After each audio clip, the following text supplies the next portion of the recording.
This video was produced by the State Historical Records Advisory Board with support from the National Historical Publications and Records Commission. For more information on the board and its activities, please visit the link in the description of this video. This brief video will give you some suggestions about how to promote your collections. Promoting your collections helps engage audiences who are already interested in your content and can also draw in new audiences. In-person exhibits and events are popular ways to showcase highlights from your collection and to feature experts who can give contextual information or tell a story. But just putting on an exhibit or event doesn't mean you'll draw an audience. Successful promotion requires a lot of extra work to reach people where they are. Here are a few examples. Social media can be a good tool for reaching a broad audience.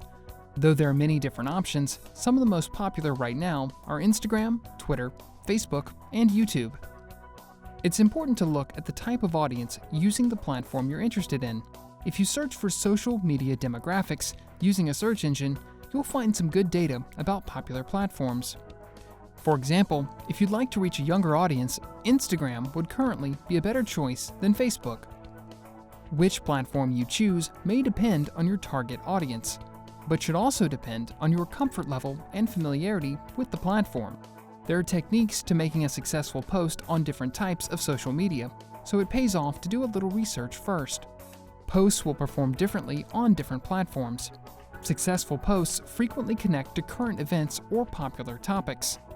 Social media can also be a good place to boost the work of your peers. Interaction with others can help your audience and also draw attention to your own work. Another way to promote your collections is to look for events and activities already happening in your community which you can join. There may be a local festival or lecture that ties into your work, where you can offer to participate. Going where people already are is often more successful, at least in the beginning, than drawing them to a new location. When thinking about programs, don't forget your youngest audiences. Creating resources to help K-12 students engage with your collection and then offering those resources to educators is a great way to support young learners. You may choose to offer resources online or to tailor a program or lecture to a younger audience. You could reach out to a local school to see if they have any learning needs that your materials could help fill.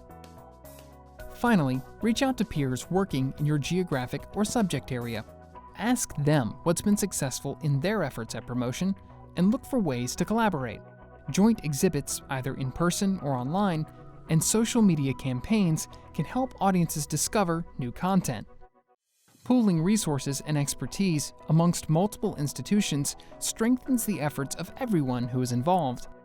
Regardless of what methods you use, promotion takes dedicated time and expertise, but is a crucial part of managing and sharing a collection. Thanks for watching this video. Be sure to check the other videos in this series.